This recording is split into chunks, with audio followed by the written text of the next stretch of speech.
half of our news right here.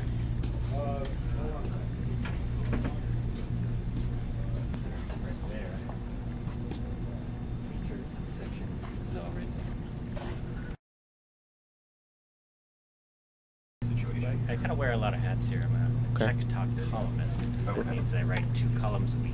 Right. One on Mondays is all about product reviews, and then one on Thursdays is all about sort of issues in Silicon Valley, sort of technology, opinion-based articles explaining a new technology or writing about a startup or something like that. Okay. And then I also write a video game blog. Been covering the video game industry for about 12 years or so. Okay. Or 10 years. And I've also written about the chip industry for 12 years. And I have what I call a tech talk blog, which is sort of the blog for sort of the blog version of the columns that run in the paper. Okay. And then I have a video game podcast that I do with my colleague Mike, and just for about 5 different things I do during the games. But I also wind up with posting quite often on the blog, especially at night. That's how I generally maintain the video game blog. The interesting thing about sort of the difference between what we do for the web and for the paper is that it goes through quite a few editing layers, to get things into the paper. Right. So, I work with my assignment editor, Maria Schau, who's not here today. And we decide what story ideas are good ones, which topics are fresh, which ones we have the most insight about, and I write about those for the paper. Okay.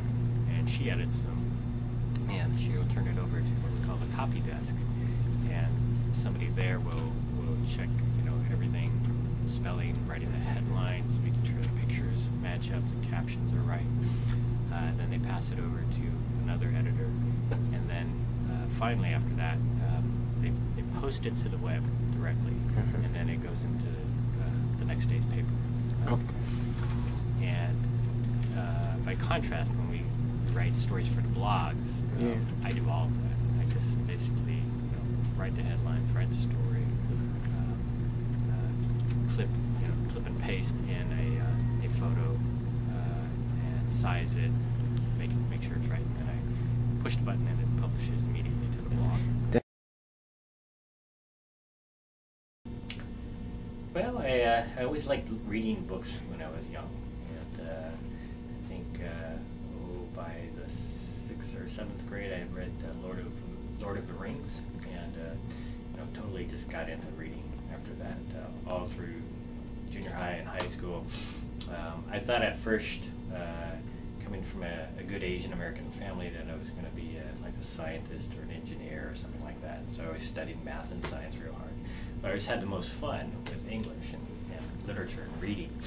And so by the time I got to college, I tried out some of those other majors, science, math, business even, but still wasn't as fun. And so all of English and history classes I took, they were the most fun. And by my sophomore year, I got a summer job working at the School of Journalism in Berkeley, and they had a very special program there. It was called the Institute for Journalism Education, and they took minority students from all around who were switching careers really. Or they weren't necessarily students. They were people who were already working, and they would train them as journalists for the course of the summer, and then place them in the job at the end of that. And so I helped them put out a weekly newspaper, and I did everything from delivering the newspapers to developing the film to editing the copy, and otherwise just being the all-around copy aide. Right. And that sort of brought me into contact with people who are very passionate about switching their careers into journalism. They're excited about it, and then also people who came from the best places to work for in the industry, like the New York Times or the Wall Street Journal, and and these people volunteered their time to come and teach at this program. And so there was so much excitement that I saw in putting out the newspaper. We were working like 16-hour days sometimes, and it was fun, that I got addicted to it. I graduated with an English degree from Berkeley, and then I went to Northwestern and got a master's degree in journalism. And there, again, it was even more fun. I took a class on legal reporting and had to go to the Chicago criminal courts. I took an urban reporting class, and I covered the Chicago Housing Authority, going into a lot of the projects there. And it was really eye-popping for a kid who came from Sacramento, where we're just a sleepy suburb. I got my first job in Dallas at the Dallas Times-Herald. I started covering suburban communities, several cities, and one night on a Christmas Eve there was a triple murder, and I had to go and